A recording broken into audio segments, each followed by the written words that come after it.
Hello दोस्तों, कैसे हो आप सब। आशा करते हैं आप सब कुशल मंगल होंगे, खुश होंगे।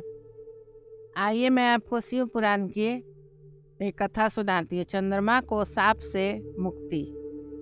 चंद्रमा की सुंदरता पर राजा दक्ष की 27 पुत्रियां मोहित हो गई। वे सभी चंद्रमा से विवाह करना चाहती थीं। दक्ष ने समझाया, सगी बहनों का एक ही पति होने से दाम्पत्य जीवन में बाधा आएगी। लेकिन चंद्रमा के प्रेम में पागल दक्ष पुत्रियां जिद पर अड़ी रही। अश्विनी सबसे बड़ी थी। उसने कहा कि पिताजी, हम आपस में मेल जोल से मित्रवत रहेंगे, आपको शिकायत नहीं मिलेगी। दक्ष ने 27 कन्याओं का विवाह चंद्रमा से कर दिया। विवाह से चंद्रमा और उनकी पत्नियां दोनों बहुत प्रसन्न थे, लेकिन ये खुशी ज्यादा दिन तक नहीं रही। जल्द ही चंद्रमा 27 बहनों में से एक रोहिणी पर ज्यादा मोहित हो गए और अन्य पत्नियों की उपेक्षा करने लगे। यह बात दक्ष को पता चली और उन्होंने चंद्रमा को समझाया। कुछ दिनों तक तो चंद्रमा ठीक रहे, लेकिन जल्द ही वापस रोहिणी पर उनकी आसक्ति पहले से ही ज्यादा तेज हो गई। अन्य पुत्रियों के विलाप से दुखी दक्ष ने फिर चंद्रमा से बात की, लेकिन उन्होंने इसे अपना निजी मामला बताकर दक्ष का अपमान कर दिया।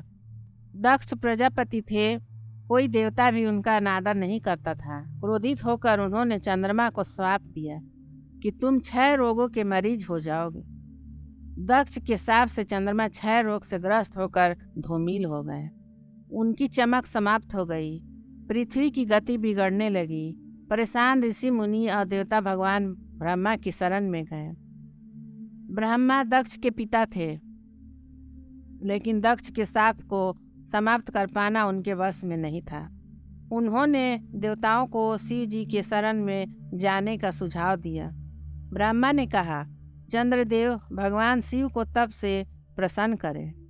दक्ष पर उनके अलावा किसी का वश नहीं चलता।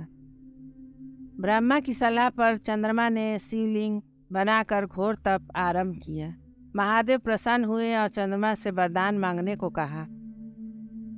चंद्रमा ने शिव जी से अपने सभी पापों के लिए क्षमा मांगते हुए 6 रोग से मुक्ति का वरदान मांगा।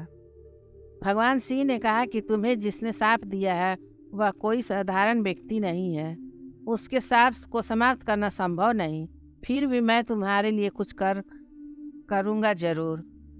शिव जी बोले, एक माह में जो 2 पक्ष होते हैं, उसमें से एक पक्ष में तुम मेरे वरदान से निखरते जाओगे, लेकिन दक्ष के शाप के प्रभाव से दूसरे पक्ष में क्षीण होते जाओगे।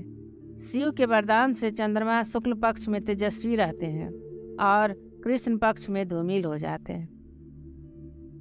चंद्रमा की स्तुति से महादेव जिस स्थान पर निराकार से साकार हो गए थे, उस स्थान की देवों ने पूजा की और वह स्थान सोमनाथ के नाम से विख्यात हुआ। चंद्रमा की वे 27 पत्नियां ही 27 विभिन्न नक्षत्र हैं। शिव पुराण की कथा में ये बताया गया। दोस्तों, आपको ये कहानी पसंद आए तो कृपया लाइक करें, सब्सक्राइब करें। धन्यवाद।